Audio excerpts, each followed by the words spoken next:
بدشگونی لینا یہ بہت سارے معاشروں میں اور تہذیبوں میں مروج تھا اور اب بھی مروج ہے، لیکن اسلام نے اس کی نفی کی ہے۔ بدشگونی کیا ہے؟ کسی دن کو، کسی جگہ کو، کسی شخص کو منحوس خیال کرنا۔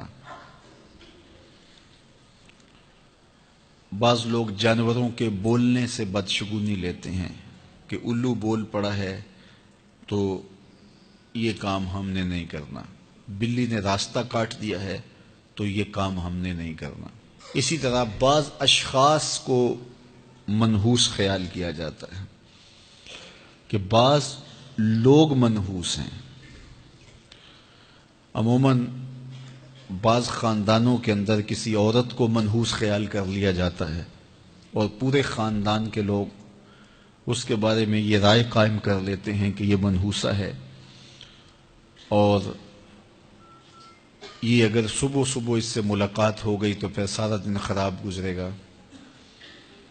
تو یہ ایک تصور ہے بدشگونی کا جو ہماری معاشرت کے اندر پایا جاتا ہے۔ جاہلیت کے زمانے میں یہ ساری چیزیں موجود تھیں۔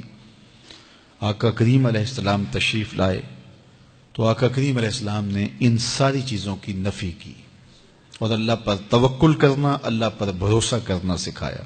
علماء کی صحبت میں بیٹھنے والے لوگ کافی حد تک ان چیزوں سے بچے رہتے ہیں۔ عام لوگوں کی زندگیوں کے اندر یہ چیزیں موجود ہوتی ہیں۔ جاہل پیروں، ملنگوں اور یہ بنگیوں چرسیوں کے پاس بیٹھنے والے لوگوں کے اندر تو کوٹ کوٹ کے یہ ہندوانہ چیزیں رچی بسی ہوتی ہیں۔ اس لیے ہمیں شریعت بیضاء کے مطابق ہی اپنی زندگی گزارنی چاہیے اور اپنے نظریات شریعت سے ہی لینے چاہیے۔ اہل علم کی صحبت میں بیٹھنے سے نور ملتا ہے اور حقیقی رستہ نصیب ہوتا ہے۔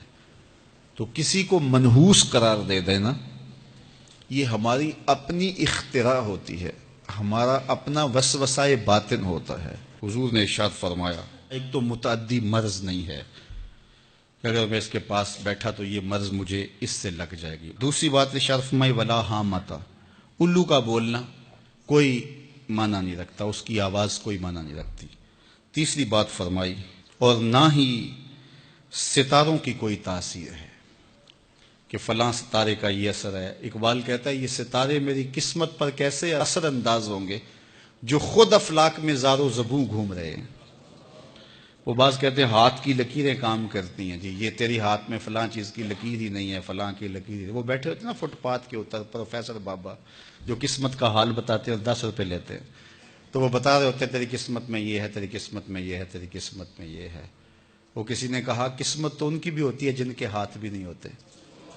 تو یہ لکیروں میں قسمت کو تلاش نہیں کیا جا سکتا۔ جب بچہ شکم مادر میں 120 دن کا ہوتا ہے، صحیح حدیث میں آتا ہے، فرشتہ اس کی عمر بھی لکھ جاتا ہے، اس کا رزق بھی لکھ جاتا ہے، اس کا شقی و سعید بھی ہونا لکھ جاتا ہے۔ لکھ دیا گیا، قلم اٹھا لیے گئے اور صحیفے خشک ہو گئے، اب کوئی نہیں لکھا جائے گا۔ تو جو شکم مادر میں لکھا گیا لکھا گیا۔ اور چوتھی بات اللہ کے محبوب نے فرمایا کہ سفر کچھ نہیں ہے۔ یعنی کچھ لوگ کہتے ہیں یہ جو سفر کا مہینہ ہے یہ بہت ہی سخت مہینہ ہوتا ہے اور ان دنوں کے اندر سفر نہیں کرنا چاہیے، ان دنوں کے اندر شادی نہیں کرنی چاہیے، ان دنوں کے اندر اگر شادی کی جائے تو وہ شادی کامیاب نہیں ہوتی، اس لیے کہ یہ مہینہ منحوس ہے۔ میں آپ کو بتاتا ہوں کہ اس سفر کے مہینے میں سیدنا علی کی شادی حضرت سیدہ فاطمہ سے ہوئی ہے۔ بتاؤ اس سے کامیاب کوئی شادی ہو سکتی ہے؟ کوئی کہتے ہیں جی اس مہینے میں اگر شادی ہو تو اولاد نہیں ہوتی۔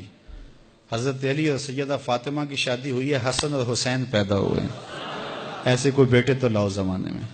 حضرت زینب رضی اللہ تعالی عنہا اور حضور کی شادی ماہ صفر المظفر میں ہوئی ہے۔ اس لیے ہمارے علماء اس کو خالی سفر کا مہینہ بولنے کے بجائے صفر الخیر یا صفر المظفر کے نام سے پکارتے ہیں، یعنی کامیابی کا مہینہ، خیر کا مہینہ۔ تو یہ محض لوگوں کی اختراعات ہیں۔ تو جس طرح باقی مہینوں میں شادی کرنے میں کوئی حرج نہیں، تو سفر کے مہینے میں بھی شادی کرنے میں کوئی حرج نہیں، آقا کریم نے فرمایا یہ بدشگونی لینا یہ شرک ہے، اللہ کے توکل کے منافی بات ہے۔ اس لیے جاہل لوگوں کا کام ہے کہ لوگوں کو اوہام میں وسوسوں میں مبتلا رکھیں، ضعیف الاعتقادی قائم رہے تاکہ کچھ لوگوں کا کام چلتا رہے، لیکن اللہ کے محبوب جو دین لے کر آئے اس میں اس کو علامت شرک بتایا گیا۔ یہ جو بدشگونی ہے یہ فرمایا تمہارے اندر کا وسوسہ ہے، اور جب کوئی بندہ اندر سے ضعیف الاعتقاد ہوتا ہے تو پھر یہ چیزیں اسے پیش آتی رہتی ہیں، اس کو یہ سمجھتا ہے ہاں اسی وجہ سے ہو رہا ہے۔ تو یہ چیزیں انسان کی زندگی پر بہت زیادہ اثر انداز ہوتی۔ اللہ مجھے آپ کو اپنی رحمتوں کے حصار میں رکھے۔